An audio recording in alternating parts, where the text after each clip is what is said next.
کس طرف چل پڑے ہیں.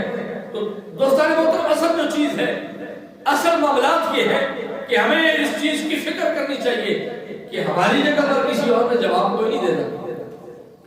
قبر کے اندر سوال ہم سے ہوں گے، جواب ہمیں دینا پڑے گا. اور ایک بات کر کے نہ، میں اگر یہ بات تھوڑی سی آہستہ انداز میں کروں تو آپ کی سمجھ میں آ جائے. ایک چیز ہی بندے کو مار دیتی ہے اگر بندہ سوچے، لیکن غیرت نام کی چیز ہو تو تب. قرآن کہتا ہے یوم یفر المرء من اخیہ وامہ وابیہ وصاحبتہ وبنیہ.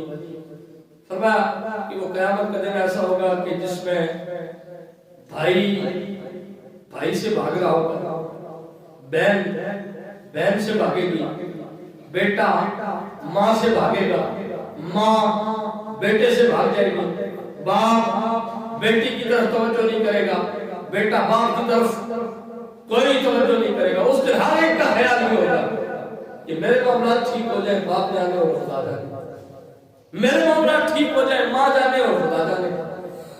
بہن یہ چاہے گی کہ میں بخشی رہوں، بھائی بخشا جاتا ہے تو ٹھیک، نہیں بخشا جاتا تو کوئی مسئلہ نہیں. لیکن اس حال میں بھی اگر حضور ہمارا خیال رکھتے، اگر حضور ہم پر اپنی نظر کرم رکھتے ہیں، تو امتی کے اندر بھی اتنی غیرت ہونی چاہیے، اتنا شرم تو ہونا چاہیے کہ یہ اعمال لے کر حضور کا سامنا ہم کر سکیں گے. کس منہ کے ساتھ، کس حال میں ہمیں حضور کے سامنے پیش ہونا ہے، یہ سوچا ہے کبھی؟ دیکھیں دو طرح کی چیزیں حدیث کے اندر آتا ہے. ہم چونکہ اہل سنت ہے، ہمارا یہ عقیدہ ہے کہ ہمارے اعمال براہ راست رسول اللہ صلی اللہ علیہ وسلم پر پیش ہوتے ہیں، حضور ان کو دیکھتے ہیں. اور حدیث پاک کا مفہوم ہے، حضور فرماتے ہیں جب تمہارے اچھے عمل میرے سامنے پیش ہوتے ہیں تو میں تمہارے اچھے اعمال کو دیکھ کر خوش ہوتا ہوں، اور جب تمہارے برے اعمال میرے پر پیش ہوتے ہیں تو میں اللہ کی بارگاہ میں گڑ گڑا کے تمہاری بخشش کی دعا کرتا ہوں. تو ہمارا تو یہ ایمان ہے. لیکن بعض لوگ کہتے ہیں نہیں، وہ فرشتے جو ہے وہ لکھ لکھا کر لے کے جاتے ہیں. اچھا چلو فرشتے بھی لکھ لکھا کر لے جائیں، ڈائریکٹ پیش ہو تب بھی، اگر فرشتے لکھ کے لے جائیں تب بھی پیش تو حضور کے سامنے ہونے، نامہ اعمال حضور کے سامنے ہو، غلام بھی حضور کے سامنے حاضر ہو، اور فرشتے ساتھ ساتھ حضور کچھ بھی نہ بولے، حضور صرف دیکھتے جائیں اور فرشتے ساتھ ساتھ بتاتے جائیں جناب یہ وہ ہے کہ جس نے زندگی میں اتنی 100 مرتبہ زنا کیا تھا، حضور یہ وہ ہے کہ جس نے زندگی میں اتنی 1000 مرتبہ ناپ تول کے اندر کمی کی تھی، حضور یہ وہ ہے کہ جس نے اتنی 100 مرتبہ ملاوٹ کی تھی، حضور یہ وہ ہے کہ جس نے ہزاروں کی تعداد میں زندگی کے اندر جھوٹ بولا تھا، حضور یہ وہ ہے کہ جس سے اس کے ماں باپ ناراض تھے، حضور یہ وہ ہے کہ جس سے اس کے پڑوس کی تنگ تھے، حضور یہ وہ ہے کہ جو 5 وقت کے اندر مؤذن حی علی الصلاۃ کہہ کے، حی علی الفلاح کہہ کے مسجد کی طرف بلاتا تھا، یہ اپنی مستیوں میں مست رہتا تھا، اس نے کبھی اللہ کے بلاوے پر، رسول اللہ صلی اللہ علیہ وسلم کے بلاوے پر مسجد کی طرف توجہ ہی. حضور یہ وہ ہے کہ جس کو اللہ نے دیا بہت کچھ تھا، صاحب استطاعت تھا، اس پر حج فرض تھا نہیں کیا. حضور یہ وہ ہے کہ جس کے پاس مال و دولت کے انبار تھے، شرعی طور پر شریعت نے اس کو حکم دیا تھا کہ 2.5% زکات نکالنی ہے، حضور یہ نہیں نکالتا تھا.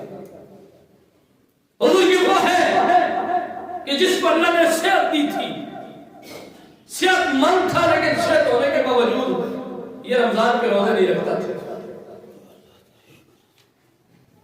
کیا خیال ہے کہ ان حالات کے اندر حضور کا سامنا ہو سکتا ہے؟ ان اعمال کے ساتھ حضور کا سامنے پیش ہونے کی کسی کی حیثیت ہے؟ کوئی ہو سکتا ہے؟ پیش ہونے والے کے ساتھ شرم سے جھکا ہوا نہیں ہوگا. اور صرف اس کا نہیں، جب فرشتے گن گن کے بتائیں گے نا تو آپ جیسے مجھ جیسے بدکار کی وجہ سے خود نبیوں کے سردار کا سر بھی شرم سے جھک جائے گا کہ میں کن کے لیے دعائیں کرتا رہا، میں نے تاج کے اندر کن کے لیے پتھر کھائے، میں ہرا کی غار ہو، سور کی غار ہو، ان غاروں کے اندر میں کن کے لیے روتا رہا، میرے سجدے طویل کن کے لیے ہوتے رہے، میں رب کی ملاقات چھوڑ کر کن گناہگاروں کے لیے واپس آیا ہوں جن کے نام آیا مال گئے. تو اس لیے اور کچھ بھی نہ سوچے نا، اپنے اچھے برے کی فکر بے شک نہ ہو، کسی اور کا اچھا بھلا مت سوچے، لیکن اتنا ضرور سوچے کہ حضور کے سامنے پیش ہونا ہے اور اس نبی کے سامنے حاضر ہونا ہے اور حساب و کتاب حضور کے سامنے ہوگا. حضور بخشوا بھی لیں گے. اے بیٹا ہو نا، نافرمان ہو، بدکار ہو، گناہگار ہو، جیل میں چلا جائے، باپ پیسے مانگتا ہے، قرضہ لیتا ہے، لوگ زمانے والے کہتے ہیں چھوڑ دفعہ کر رہنے دے جائے، وہ کہتا ہے کچھ بھی ہے تو میرا بیٹا ہے تو میرا خون. معاملہ ایسے ہی ہوگا، حضور یہی کریں گے جیسا بھی ہے تو میرا امتی، بخشوا تو میں لیتا ہوں، لیکن غیرت کا مقام، شرم کا مقام امتی کے لیے ہے کہ ان اعمال کے ساتھ حضور کے سامنے پیش ہونا چاہیے. یا مجھے آپ بتائیں، اس بیٹے کی باپ کی نظر میں کوئی عزت رہ جاتی ہے؟ باپ بے شک جیل سے چھڑا بھی لائے، ضمانت کروا بھی لائے، باپ کی نظر میں اس کی پھر عزت کوئی نہیں رہتی، باپ کی نظر میں اس کا وقار کوئی نہیں رہتا، باپ کی نظروں سے وہ گر جاتا ہے.